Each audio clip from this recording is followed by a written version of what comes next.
శ్రీ గురుభ్యో నమ. హరి ఓం. శ్రీ మహాగణాధిపతయే నమ. శ్రీ మహాలక్ష్మీనారసింహదేవతాయే నమో నమ. మనకి ద్వాదశ రాశుల్లో ఏ రాశి ఎట్లెట్లా ఉంటాయి, వాటి ఫలితాలు ఎట్లా ఇస్తారు, ఏమిటి అని తెలుసుకోవడం అనేది మనకు ఉత్సాహంగా ఉంటుంది. తద్వారా ఏంటయ్యా అంటే, ఏదైనా ఇబ్బంది కలిగేటువంటివి వచ్చినట్లయితే వాటిని జాగ్రత్త చేసుకుంటూ ఆ ఇబ్బంది నుంచి బయటపడటానికి కోసమే మనం ఈ రాశి ఫలాలు చెప్పుకుంటూ ఉంటున్నాము. ద్వాదశ రాశుల్లో వృశ్చిక రాశి. ఈ రాశి వారికి గ్రహాలన్నీ అనుకూలంగా ఉన్నాయి. ఈ రాశి వారికి అన్ని రంగాల వారికి కూడాను బాగుంటుంది. కొత్త పరిచయాలు వీళ్ళకి లాభదాయకాన్ని కలిగిస్తూ ఉంటాయి. కొత్త పరిచయాలు అవుతూ ఉంటాయి, అది కూడా లాభదాయకంగా ఉంటుంది. వృత్తి, ఉద్యోగ, వ్యాపార రంగం అన్ని రంగాల వారికి కూడా ఈ విధంగా చెప్పేది ఏంటంటే బాగుంటుందనే చెప్పుకోవచ్చు. అయితే ఇక్కడ చిన్న సమస్య ఏంటంటే అత్యుత్సాహానికి పోతారు, తద్వారా నష్టపోతారు. ఎక్కువ ఉత్సాహాన్ని చూపించటం వల్ల మాత్రమే నష్టం వస్తుందే తప్ప ఇక ఎటువంటి ఇబ్బంది ఈ రాశి వారికి ఉండదు. అయితే ఈ రాశి వారు అనుకున్న పనులు అనుకున్నట్లు అవుతాయి. వీరు ఆలోచించేటువంటి ఆలోచన ఏదైతే ఉందో, అంటే ఇది చేస్తే బాగు, అది చేస్తే బాగు అని ఆలోచించి దాన్ని కనుక ముందుకు తీసుకెళ్ళినట్టయితే ఆ ఆలోచనని అది కూడా మీకు లాభదాయకంగా కనబడుతూ ఉంది. కాబట్టి ఈ రాశివారు భగవత్ నామస్మరణ, ఏ భగవంతుడైనా కావచ్చు, ముఖ్యంగా ఇష్టదేవత నామస్మరణ ఎక్కువగా చేస్తూ ఉండండి. ఆ ఇష్టదేవుడే మీ ఇష్టాలని తీర్చి, ఇష్టదేవత దేవుడు, స్వామివారు, అమ్మవారు, ఎవరైనా కావచ్చు, మన ఇష్టాలని తీర్చి మన యొక్క అభ్యుదయానికి తోడ్పడుతూ ఉంటుంది. కాబట్టి నిరంతరం మనం లేచిన దగ్గర నుంచి మొదలేసుకుంటే ఫిబ్రవరి నెలలో లేచిన దగ్గర నుంచి పడుకునేంత వరకు కూడాను ఆ ఇష్టదేవత నామస్మరణ కనుక పదే పదే పదే పదే చేస్తూ ఉన్నట్లయితే మనము తప్పకుండా ఆ భగవద్ అనుగ్రహం మన మీద ప్రసరించే అవకాశం ఉంటుంది. చిన్న చిన్న ఒడిదుడుకులు కూడాను బయటపడే అవకాశం ఉంటుంది. అయితే ఇక వ్యవసాయం విషయానికి వస్తే ఈ రాశి వారికి అనుకూలంగా ఉంటుంది. భగవత్ నామస్మరణ చేస్తూ వ్యవసాయంలో ప్రతి పని కూడాను చేస్తూ ఉండండి. మీరు ఇప్పుడు ఉదాహరణకి మందు కొడుతున్నారు, భగవత్ నామస్మరణ మీకు వచ్చిన పాటలు, పద్యాలు ఏదైనా సరే దేవుడి నామము చేస్తూ మందు కొట్టండి. ఇలా వ్యవసాయం వారు భగవత్ నామస్మరణ చేస్తూ కనుక పని చేసుకున్నట్లయితే వ్యవసాయ పనులు ఇంకా బాగుంటుంది. ఆ యొక్క అన్నపూర్ణాదేవి పూర్తిగా మనకు అనుకూలించే అవకాశం కనపడుతుంది. కాబట్టి భగవత్ నామస్మరణ చేస్తూ వ్యవసాయ పనులు చేస్తూ ఉండండి, ఏ ఇబ్బంది ఉండదు.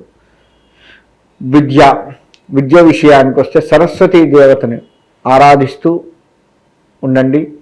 విద్యని ప్రశాంతంగా తెల్లవారుజామున 4 గంటలకి లేచి విద్యను అభ్యసిస్తూ ఉండండి. తద్వారా మీ మేధాశక్తి పెరిగి అమ్మవారి అనుగ్రహం వల్ల చక్కగా చదువుకునడం ద్వారా అవుతారు. కాబట్టి విద్యా విషయంలో మీరు తీసుకునే ఏ జాగ్రత్త అయితే ఉంటుందో, మీరు చేసే ఏ పని అయితే ఉంటుందో చాలా జాగ్రత్తగా నిర్ణయాలు తీసుకుంటూ దాన్ని అమల్లో పెడుతూ పెద్దవాళ్ళ సలహాలు పాటిస్తూ విద్య విషయంలో ముందుకు వెళ్ళండి. ముఖ్యంగా మీ యొక్క టీచర్స్, లెక్చరర్స్ ఎవరైతే ఉన్నారో వారి సలహాలు బాగా తీసుకొని చదువుకోండి. తప్పకుండా వారి సలహాలే మీ పాలిట మంచి జరిగే అవకాశం కనపడుతూ ఉంది. కాబట్టి ఆ విధంగా ఉండాలి. ఇక వ్యాపార రంగానికి వస్తే వీరికి అనుకూలంగా ఉంది. అత్యుత్సాహమే వీరిని ఇబ్బంది పెడుతూ ఉంటుంది. కాబట్టి అత్యుత్సాహాన్ని ప్రదర్శించి వ్యాపారం చేయకండి. నాకు అంత బాగానే ఉంటుంది, నేను ఏది చేసినా కలిసి వస్తుంది అని చెప్పి 10 రకాల వ్యాపారాలు శ్రీకారం చుట్టడం చేసి దేని మీద సరైనటువంటి నిర్ణయాలు తీసుకోలేక అన్ని రంగాలుగా అన్ని వ్యాపారాల్లో నష్టపోతూ ఇక్కడ కాసేపు అక్కడ కాసేపు అని వెళ్తూ ఏది సక్రమంగా చేయక నడిపించక ఇబ్బంది పడే అవకాశం ఉంటుంది. ఆ విధమైనటువంటి ఆలోచనలు కానీ ఏదైనా ఒక వ్యాపారం మీద గట్టిగా దృష్టి పెట్టి మీరు చేస్తున్న వ్యాపారం మీద కాస్త ఆలోచిస్తూ ఆ వ్యాపారాన్ని నడిపిస్తున్నట్లయితే విజయం మీకే చేకూరుతుంది.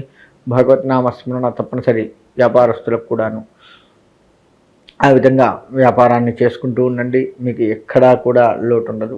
రియల్ ఎస్టేట్ రంగం వారు భూమి మీద పెట్టినటువంటిది తప్పకుండా లాభిస్తూ ఉన్నాయి.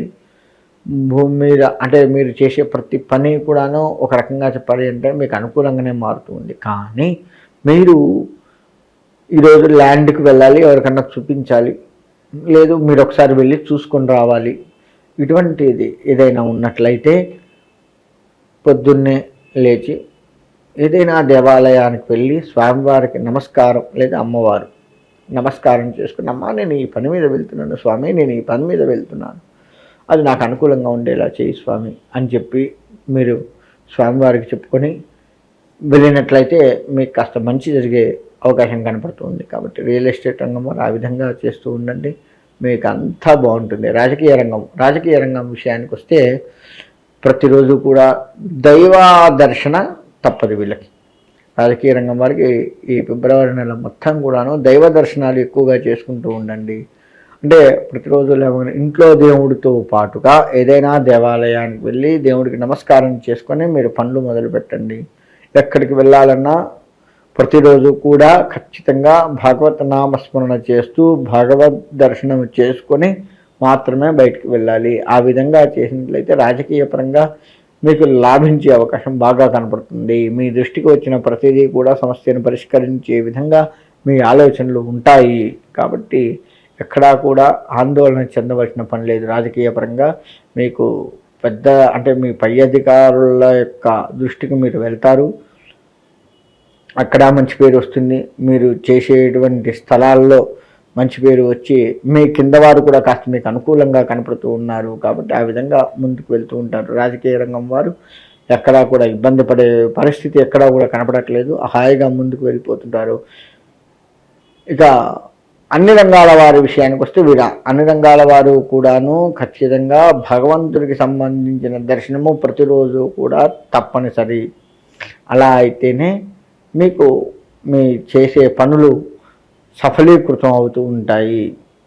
ఏ దేవుడైనా సరే దర్శించండి. శివుడు, అమ్మవారు, విష్ణుమూర్తి, ఆంజనేయ స్వామి, నారసింహస్వామి, ఇలా ఏ దేవుడు ఇదే దేవుడు అని ఇక్కడ నియమం లేదు. అలా ఏ దేవుడినైనా కానీ దర్శిస్తూ భగవత్ నామస్మరణ చేస్తూ మీరు ముందుకు వెళ్ళినట్టయితే ఈ రాశి వారికి అన్నిటా విజయాలు చేకూరే అవకాశం ఉంటుంది. కాబట్టి ఈ రాశివారు అత్యుత్సాహం ఒక్కటి తగ్గించుకుంటూ భాగవత నామస్మరణ చేస్తూ భగవద్ దర్శనములు చేసుకుంటూ గనక ముందుకు వెళ్ళినట్లయితే మీకు బాగుంటుంది. మీరు చేయవలసిందల్లా కూడాను భగవత్ నామస్మరణ, ఎల్లవేళ భగవత్ నామస్మరణ చేస్తూ ఉండండి.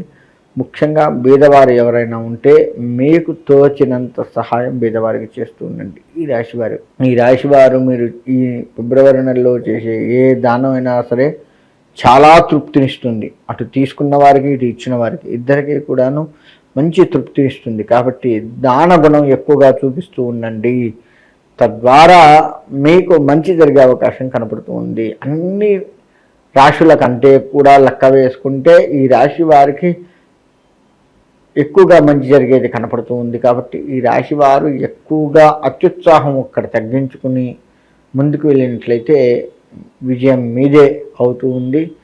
భగవత్ నామస్మరణ మరవద్దు, భగవద్ దర్శనం మరవద్దు. మీరు ఇచ్చే సలహాలు, ఎవరికైనా సలహాలు ఇచ్చేది కనుక ఉన్నట్లయితే చక్కటి సలహాలు ఇస్తూ ఉంటారు. తద్వారా వాళ్ళు మిమ్మల్ని అభినందిస్తూ ఉండేది కనపడుతూ ఉంది. మీరు చేసే ప్రయాణాలు ఏవైతే ఉన్నాయో అవి అనుకూలంగా ఉంటుంది. ఇక ఉద్యోగస్తులకి ప్రమోషన్లు వచ్చి అది కూడా అనుకూలంగా ఉంటుంది. ఇక ఈ రాశి వారికి ఓవరాల్గా చెప్పాలంటే ఆరోగ్యం కూడా అనుకూలంగానే ఉంటుంది. ఎక్కడా కూడా అనారోగ్యంలో పడి ఇబ్బంది పడుతున్నాము అనేది లేకుండా ఈ రాశి వారు ముందుకు వెళ్తూ ఉంటారు. కాబట్టి అంటే మొత్తంగా చెప్పాలంటే ఈ రాశి వారికి చాలా బాగుంది అని చెప్పుకోవచ్చు. కాబట్టి అంత బాగున్న దానికి భగవంతుడు కూడా తోడయ్యాడు అనుకోండి, ఇంకా బాగుంటుంది. కాబట్టి ఆ విధంగా భగవంతుని సేవిస్తూ ముందుకు వెళ్తూ ఇంకా బాగుండాలని కోరుకుంటూ సెలవు తీసుకుంటాను.